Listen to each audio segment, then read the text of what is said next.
Hello, I'm Louise Perry and welcome back to Re-Energise TV. In our series of short videos, we will help you create a more energy efficient home and decide whether renewable technology is right for you.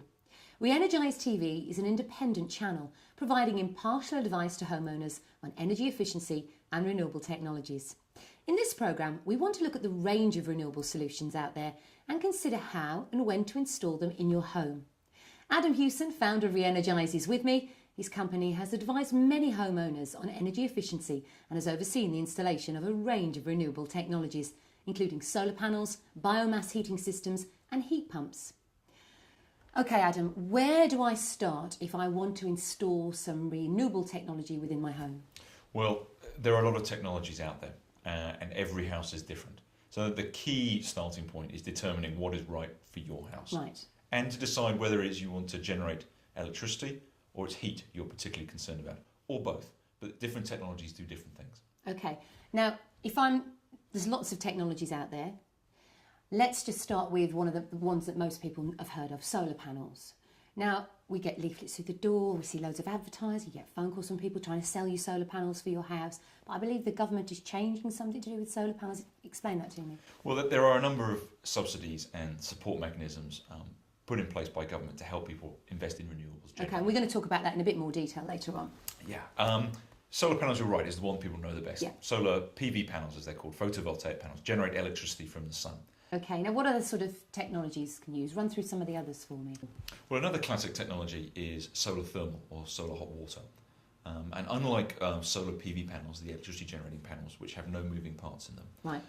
A solar thermal system has a fluid that moves around a panel or a series of tubes that gets heated up by the sun or the ambient air temperature and then piped down into your hot water cylinder where it heats up the hot water for usage in your house, for your bath or your taps.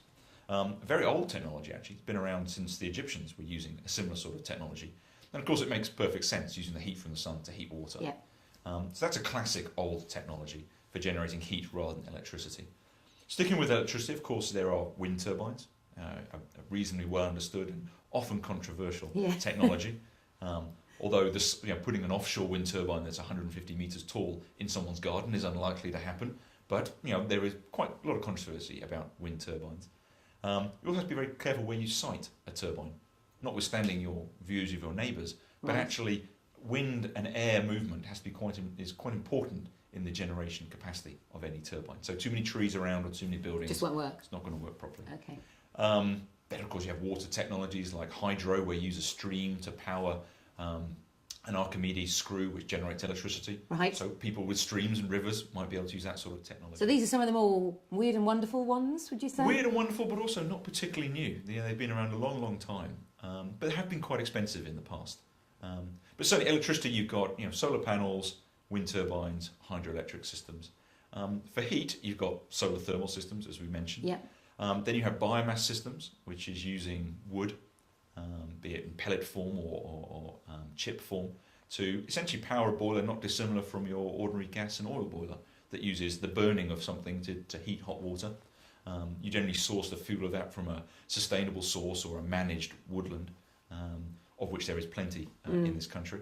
But that's a very interesting system, particularly for people who live out in the countryside and or people who are on oil, which is an expensive fuel anyway, but are also familiar with trucks driving up their drive to deliver new fuel. Yeah. If you're on gas, the thought of a truck now turning up to deliver fuel is quite a shift in your mindset. If you're on oil and you're used to having a truck coming up, not such a shift. No. And then you have two other very interesting technologies which are called heat pumps. And this is where you use the heat from either the ground. As the sun warms the ground, it keeps the temperature below a certain level at a reasonably stable level, or heat in the air. So a ground source heat pump is running a series of tubes, or a big tube straight down, into the earth to just take some of that heat out of the ground, take it into a heat exchanger, which is a bit like a fridge but in reverse, and turning it into hot water, or hotter water, which then can be used to heat your house as well. And an air source heat pump does much the same, except it pulls in the heat from the air through a heat exchanger again. So and it can extract heat from surprisingly low temperatures. Because that's the thing I would have thought, well, it would have to be really hot outside for you to be able to do that. And not at all. It's very interesting. They use a lot of air source heat pumps in Scandinavia. Wow. And they still work at minus 10 degrees. They're still pulling heat out of the air. Thank you very much for that today, Adam. Now, if you found that interesting and want to ask Adam any questions, we've placed his Twitter and LinkedIn contact details on the video page. Plus, you can download notes from this interview. I look forward to you joining us for the next part of the series.